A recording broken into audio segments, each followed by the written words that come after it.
네, 오늘 우리는 우리를 위해 십자가에 죽으시고 부활하신 그 예수님으로 인하여 함께 기뻐하며 이 자리에 모여서 예배하고 있습니다. 물론 예수님의 부활에 대해 이런 생각이 드는 분도 계실 겁니다. 그 부활이 지금 우리가 찬양을 드릴 만큼 나에게 있어 그토록 중요한 문제인가? 그 부활이 내가 살아가는 지금의 삶에 어떤 영향을 주고 있단 말인가?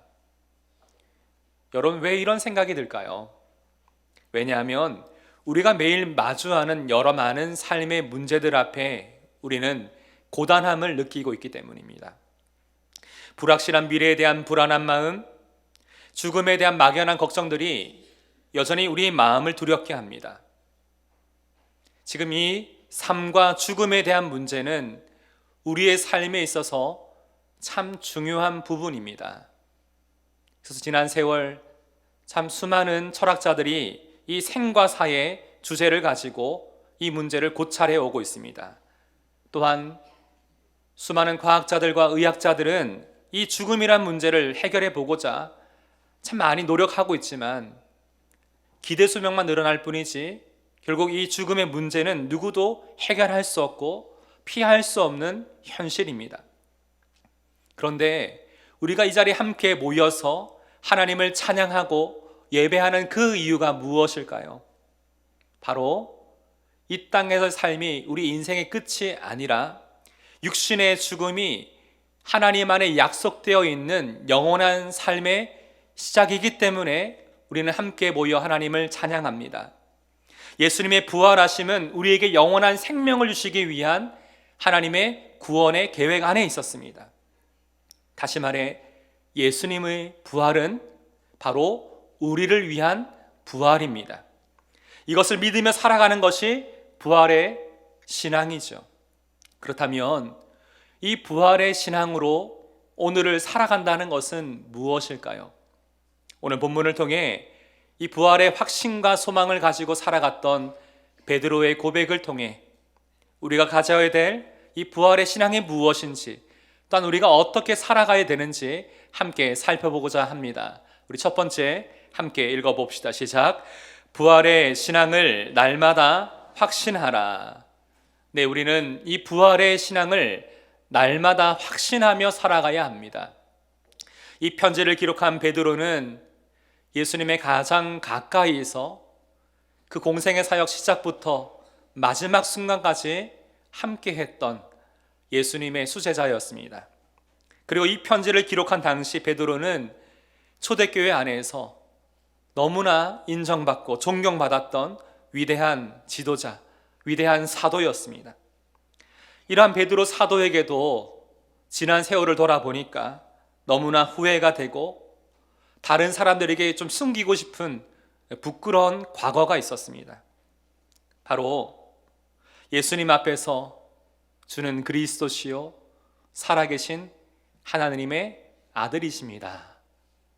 귀한 믿음의 신앙 고백을 하고 났는데 예수님이 그때로부터 자신이 고난 받으실 것과 다시 살아나실 것을 말씀하니까 그때 베드로가 이런 얘기를 합니다.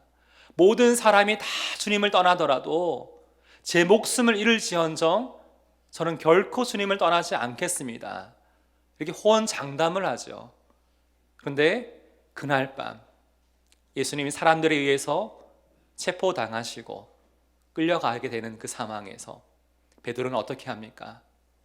멀찍이 주님을 따라갑니다. 그리고는 계속해서 자신을 향해서 너 주님의 제자 아니야? 이 사람들의 물음에 이 죽음에 대한 두려움 때문에 예수님을 3번이나 부인합니다. 나 저 사람 몰라. 저 사람과 전혀 상관없는 사람이야 라고 3번이나 예수님을 부인하게 되죠. 그리고 주님 곁에서 도망쳐 나옵니다. 왜냐하면 이 죽음이란 문제가 실제 자신의 삶에 찾아오니까 아무리 단단하게 갖고 있던 그 믿음도 한순간에 무너졌기 때문입니다. 베드로는 연약한 육신의 몸을 입고 있는 우리가 이 죽음의 문제 앞에서 얼마나 나약한 존재인지를 잘 알고 있었습니다. 그는 경험했기 때문에 이 사실을 너무나 잘 알고 있었어요. 베드로가 지금 이 편지를 쓰고 있었던 그 이유는 당시 초대교회 성도들은 예수님을 믿는다는 그 이유로 인해서 많은 사람들에 의해서 박해를 당하고 많은 이들이 목숨을 잃었습니다. 순교를 당했습니다. 죽음의 문제가 그들의 믿음의 삶 가장 가까이에 함께 있었던 것입니다. 그래서 베드로는 이 편지를 통해 이 죽음의 문제 앞에서 신앙생활을 날마다 해가고 있는 성도들이 우리 안에 주신 이 부활의 소망을 가지고 살아가기를 간절히 바랬던 것이죠. 다시 말해 이 부활이라는 것이 단순한 막연한 개념이 아니라 베드로가 먼저 자신의 믿음을 회복시키시고 다시금 오늘을 살아가게 하셨던 십자가 복음의 은혜 안에 있는 이 복음의 귀한 진리가 바로 부활이었기 때문에 이것을 성도들에게 지금 말하고 있는 것입니다. 그 누구도 흔들 수 없는 이 부활에 대한 확신이 이 죽음에 대한 문제 앞에 오늘을 살아내고 믿음으로 살아가게 하는 하나님의 능력이 됨을 그가 경험했기 때문에 이렇게 말하고 있는 것이죠. 우리 3절을 같이 한번 읽어보겠습니다. 시작. 그의 많으신 긍휼대로 예수 그리스도를 죽은 자 가운데서 부활하게 하심으로 말미암아 우리를 거듭나게 하사 산 소망이 있게 하시며. 무엇을 말하고 있습니까? 하나님께서 예수님을 죽은 자 가운데서 부활하게 하심으로 우리를 거듭나게 하셨다. 이 거듭나다는 말은 위로부터 다시 태어난다는 말이에요. 하나님께로부터 다시 태어난 존재가 되었다라고 지금 베드로는 말하고 있습니다. 예수님의 부활이 지금 우리를 위한 하나님의 구원의 역사임을 지금 말하고 있는 것입니다. 조금 전에 어제 있었던 우리 침례식 하이라이트 영상을 보게 되었죠. 침례식은 하나님이 행하신 놀라운 구원의 역사를 너무나 잘 보여줍니다. 침례를 통해 우리가 물속에 잠기는 것은 예수님과 함께 우리의 이전의 삶은 죽었다. 우리는 죄에 대해 죽은 존재임을 고백하는 겁니다. 그리고 다시금 물속에서 다시 나오는 것은 내가 예수님과 함께 부활하여 새 생명을 얻은 존재가 되었다. 새로운 삶을 살아가는 존재가 되었다라는 것을 고백하는 것입니다. 침례를 통해 우리는 예수님의 십자가의 죽으심과 함께 우리 모두가 예수님과 연합된 존재가 되었음을 고백합니다. 또한 그분의 부활이 나의 부활이 된 것을 확신하는 것이 바로 이 침례에 순종하는 것입니다.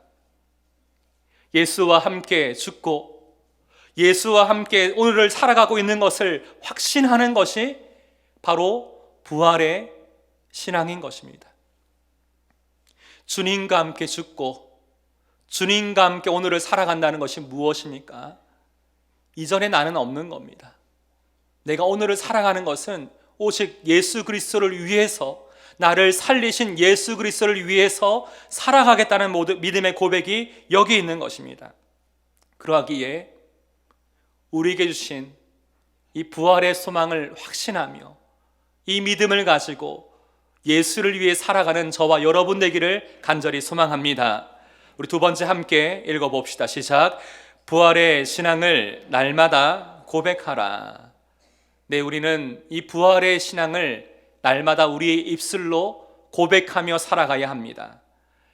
오늘 보면 3절을 다시 한번 읽어봅시다. 시작. 그의 많으신 긍휼대로 예수 그리스도를 죽은 자 가운데서 부활하게 하심으로 말미암아 우리를 거듭나게 하사 산 소망이 있게 하시며.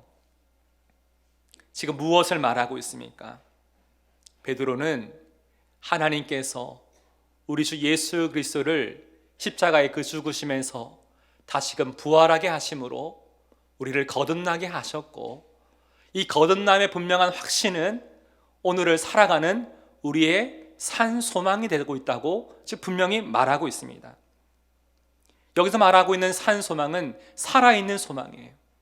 다시 말해 오늘을 믿음으로 살아갈 수 있도록 우리를 붙드시고 우리를 이끄시는 거룩한 하나님의 힘, 하나님의 능력을 지금 말하고 있는 것입니다.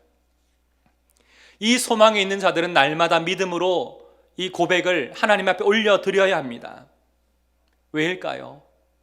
그 이유는 연약한 우리의 마음 때문입니다. 우리는 어떻습니까? 믿음이 있지만 우리의 삶 가운데 찾아온 또 다른 여러 많은 삶의 문제와 상황들 앞에 우리의 마음은 흔들립니다. 하루에 수도 없이 우리 마음이 바뀝니다.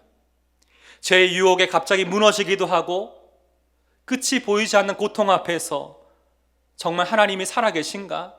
나와 함께 하고 계신가? 이런 의심하는 마음이 짙은 안개처럼 우리의 믿음을 단 한순간에 가려버리기도 합니다. 이때 우리가 하나님의 약속하신 그 말씀을 의지하며 믿음으로 고백하게 될 때 어떤 역사가 일어날까요?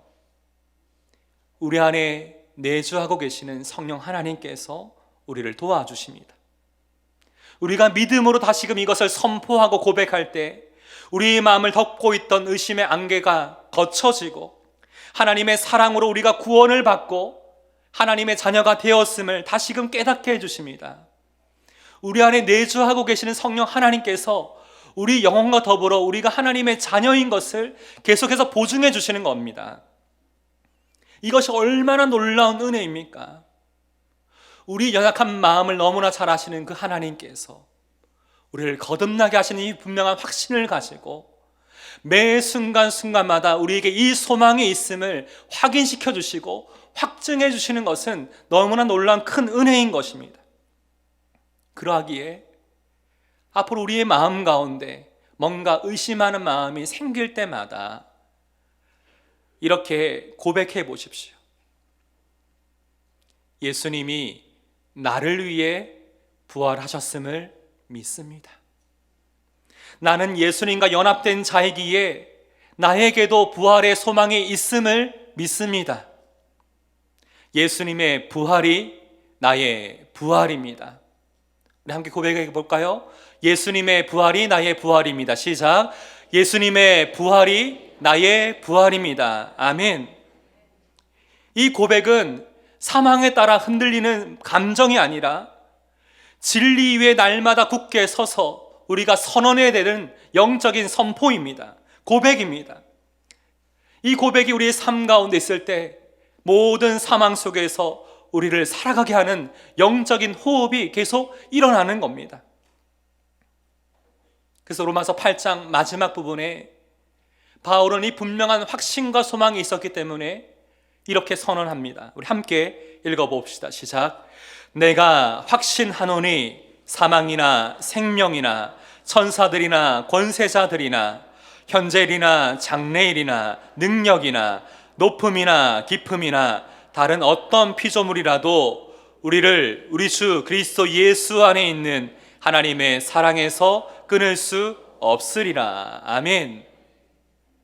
하나님의 사랑 앞에 우리가 있기에 세상의 그 어떤 존재도 하나님의 사랑에서 우리를 끊을 자가 없음을 믿습니다. 이 분명한 확신 가운데 성령 하나님 우리 가운데 감동을 주세요. 넌 그래. 넌 하나님의 사랑받는 자녀야. 이 마음의 감동을 깨닫게 될 때 우리는 다시금 하나님을 향해서 믿음으로 고백하고 선포하게 됩니다. 하나님 높여 찬양하게 되는 것입니다. 이번 부활주일 매년 반복되는 어떤 행사나 절기가 아니라 다시 한번 나를 하나님의 자녀 삼으시고 오늘을 살아가게 하시는 그 하나님을 믿음으로 고백하는 이 감사의 고백이 넘치는 그런 날들을 간절히 소망합니다. 아멘. 세 번째 함께 읽어봅시다. 시작. 부활의 신앙을 날마다 소망하라. 네, 우리는 부활의 신앙을 날마다 소망하며 살아가야 합니다. 우리가 이 땅을 살아가는 동안 어떻습니까? 우리가 가지고 있는 육신의 것들이 계속해서 쇠하고 흔들리고 점점 사라져가는 것을 수없이 경험하게 됩니다. 그래서 바울은 고린도서 5장에서 우리의 몸을 장막집이라고 표현하고 있습니다. 다른 표현으로는 텐트, 임시 거처를 말하는 거죠. 아무리 비싸고 좋은 텐트라 할지라도 시간이 지나면 낡고 닳고 찢어지고 결국 무너질 때가 있습니다. 우리의 몸도 그렇지 않습니까? 젊고 건강할 때는 내 몸 그렇게 많이 신경 쓰지 않았는데 점점 세월이 지날수록 여기저기가 아프고 피로하고 조그만 질병에도 내가 오랫동안 아픈 그 시간들을 많이 경험하게 됩니다. 우리가 병원에 가서 이것을 치료를 하고 보수도 하지만 무엇을 느낍니까? 일시적입니다. 결국 우리 육신의 장막은 때가 되면 무너질 때가 있습니다. 그것이 바로 죽음입니다. 하지만 이 육신의 장막이 무너지는 그 순간 하나님이 우리 가운데 무엇을 약속해 주셨습니까? 네, 우리를 위해 하늘에 영원한 집을 예비해 놓으셨다라고 우리 가운데 말씀하십니다. 이것을 알았던 베드로는 4절에서 이렇게 고백을 합니다. 같이 한번 읽어봅시다. 시작. 썩지 않고 더럽지 않고 쇠하지 아니하는 유업을 있게 하시나니 곧 너희를 위하여 하늘에 간직하신 것이라. 여기 보시면 유업, 하나님의 자녀된 우리에게 남겨놓으신, 미리 예배해 놓으신 유업이 있는데 그것이 무엇입니까? 부활의 몸, 영원한 생명을 우리 가운데 약속해 주셨어요. 다시 말해 이 땅을 살아가는 동안 우리 육신의 장막은 언젠가는 무너집니다. 하지만 그것이 끝이 아니라 그 순간 우리를 위하여 하나님이 하늘에 예배해 놓으신 영원한 집, 쇠하지 않고 낡지 않고 더 이상 더럽혀지지 아니하는 영원한 영광스러운 그 몸이, 그 일들이 우리 가운데 예비되어져 있음을 하나님은 분명히 약속하고 있습니다. 이러한 소망에 있는 자는 이 땅을 사랑하는 동안 낙심하지 않습니다. 손해를 봐도 이 땅 가운데 다른 사람들 가운데 성공하지 않아도 괜찮습니다. 왜냐하면 이 땅에서의 삶이 끝이 아니기 때문입니다. 부활의 신앙은 소망 중에 오늘을 살아가게 합니다. 고난 중에도 인내하게 하시며 우리 영혼을 매 순간 견고하게 붙드시는 영혼의 닻이 바로 이 소망인 것입니다. 그러하기에 오늘을 살아가게 하는 확신이자 하나님의 능력인 이 부활의 산 소망을 가지고 날마다 살아가는 저와 여러분 되기를 주님의 이름으로 축복합니다. 함께 기도하겠습니다. 하나님 아버지, 오늘 이 시간 우리가 이 부활의 신앙을 주 앞에 고백합니다. 이 땅을 살아가는 동안 우리를 위해 죽으시고 부활하신 예수님의 크신 사랑 안에 우리의 삶에 있음을 기억하며 날마다 이 부활의 신앙을 고백하고 또한 이 삶을 소망하며 살아갈 수 있도록, 확신하며 살아갈 수 있도록 우리와 함께하여 주시옵소서. 우리 주 예수님의 이름으로 간절히 기도드립니다. 아멘.